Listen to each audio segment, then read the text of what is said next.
السلام علیکم، میں ہوں راؤ عادل خان۔ میں آپ کے لیے لے کر آیا ہوں آج ایک ایسی ویڈیو جس میں میں آپ کو بتاؤں گا حضرت حکیم لقمان کے حوالے سے۔ حضرت حکیم لقمان جو تھے ایک انتہائی حکمت والے انسان تھے، اور آپ ہمیشہ حکمت بھری بات کرتے تھے، اور آپ کا ذکر اللہ پاک نے قرآن پاک میں بھی کیا ہے۔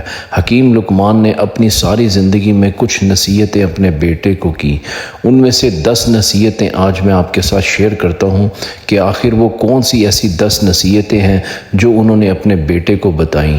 اگر ان 10 نصیحتوں پر آج آپ بھی عمل کریں تو آپ بھی اپنی زندگی کو پرسکون اور کامیاب بنا سکتے ہیں۔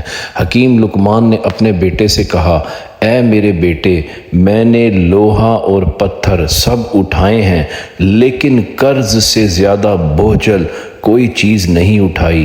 میں نے پاکیزہ چیزیں کھائی ہیں اور اچھے حالات بھی دیکھے ہیں، لیکن عافیت سے زیادہ لذیذ چیز نہیں پائی، اور لوگوں کی طرف اپنی ضرورتیں لے جانے سے زیادہ تلخ کسی چیز کو نہیں پایا۔ آپ حضرت حکیم لقمان اپنے بیٹے سے کہتے ہیں، وہ جھوٹ بولتا ہے کہ برائی برائی کو ختم کرتی ہے۔ اگر وہ اپنے اس قول میں سچا ہے تو 2 مقامات پر آگ جلا کر دیکھے کہ آیا ایک جگہ دوسری جگہ کی آگ کو بجھانے میں کس قدر مدد کرتی ہے۔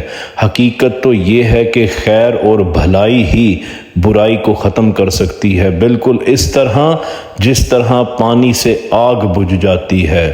حضرت حکیم لقمان کہتے ہیں، اے بیٹے، اگر کسی کو دوست بنانا چاہتا ہے تو دوست بنانے سے قبل اسے غصہ دلا، اور اگر وہ غصے میں اعتدال کا رویہ اختیار کرے تو پھر اسے دوست بنانا، ورنہ دوستی سے گریز کرنا۔ آپ فرماتے ہیں، سفر میں اپنی سواری پر اعتماد نہ کر، جب منزل قریب آ جائے تو اپنی سواری سے اتر جا۔ شب کے آغاز میں سفر نہ کر، سفر میں اپنے ساتھ اپنی تلوار، جوتی، امامہ، کپڑا، پانی، سوئی، دھاگا اور چینی وغیرہ رکھ، اپنے ہم سفر کا ہمدم اور ساتھی بن جا، سوائے اس صورت کے کہ جب وہ کوئی گناہ کا کام کرے۔ حضرت حکیم لقمان اپنے بیٹے سے کہتے ہیں، نافہم عورتوں پر کبھی بھروسہ نہ کر، کیونکہ وہ تمہیں نقصان کے سوا کچھ نہ دیں گی۔ حضرت حکیم لقمان اپنے بیٹے سے فرماتے ہیں، بیٹا، حاسد کی 3 علامتیں ہیں۔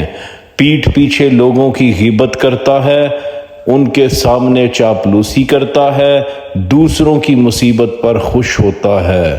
آپ فرماتے ہیں، تو ان پر عمل کر، تو کامیاب ہو جائے گا۔